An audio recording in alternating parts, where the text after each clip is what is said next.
Hey guys, how's everybody doing? I hope you had a blessed weekend.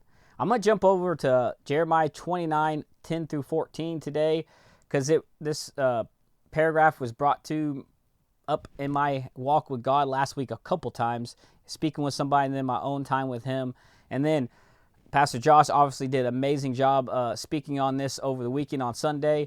So I want to bring us some time to that. Maybe I'll focus to that today, if you don't mind. Jeremiah 29:11 is a very known verse. It's God has a plan for us, not for evil, but for a future. He has a future for us and for hope. But I want us to kind of read that whole paragraph there, 10 through 14. So in your own time later today, please do that if you don't mind. But I want to kind of paint the picture. God's speaking to Israel through Jeremiah. He's using Jeremiah the prophet to speak to Israel. Actually, to those that exiled from Israel to Babylon. So think about them for a second. They're the chosen race, the chosen people of God's chosen people. And they've been told they have this future, but now they're stuck in Babylon control, a pagan culture surrounding them, no hope. They have no idea how long it's going to last until God reveals it through Jeremiah. There'll be 70 years, but they have no idea. But God's telling them He has a plan for them. He has a future for them, but he makes a condition on this. He says that if God's people will seek them with all their heart, Jeremiah, God's giving them advice through Jeremiah saying, seek God with all your heart in this time under Babylon's control. While they're being controlled by this pagan culture, some of them in prison. They're enslaved by the pagans, by the Babylonian. So you just picture that. Picture being there. But God says, if you call upon Him and you pray to Him, that He will hear you. Because when you seek Him with all your heart, you will find Him and He will restore you. That's what He's saying. That's what He's telling them. But I truly believe God's speaking to us as well in this, and we can use these verses. So are you going through a season where you just feel like you're not in control, maybe?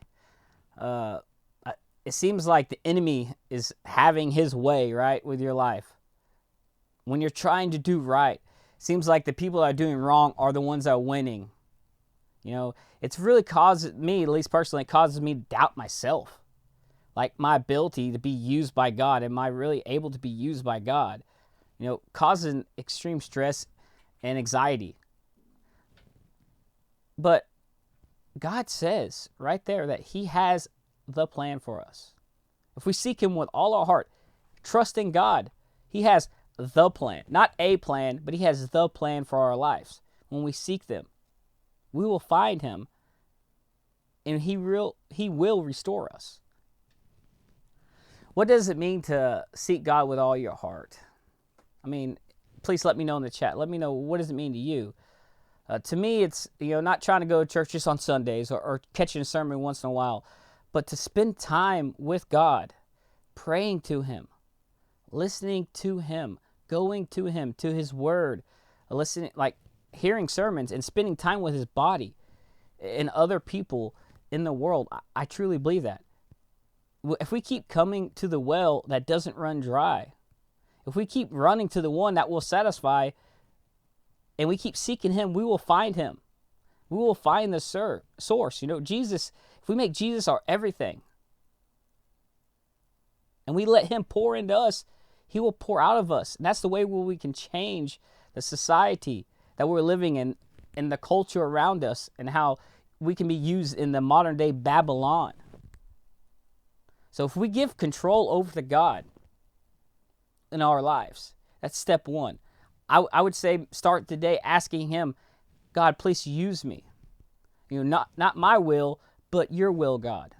Ask Him to place people in your heart. Say, God, please just put some in my heart that you want me to speak to or to minister to.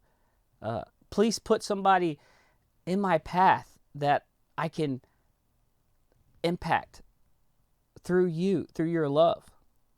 Now, give me the vision to see it, but then also the courage to take action and to do what you're wanting me to, God, to do what you're asking me to. But I know, and Josh challenges this. Like, if we seek God with all our heart for the next year, man, how much that can change. And I truly believe that. Like, when we worship the Lord and obey Him through our day-to-day walk with Him, He is ready to communicate with us.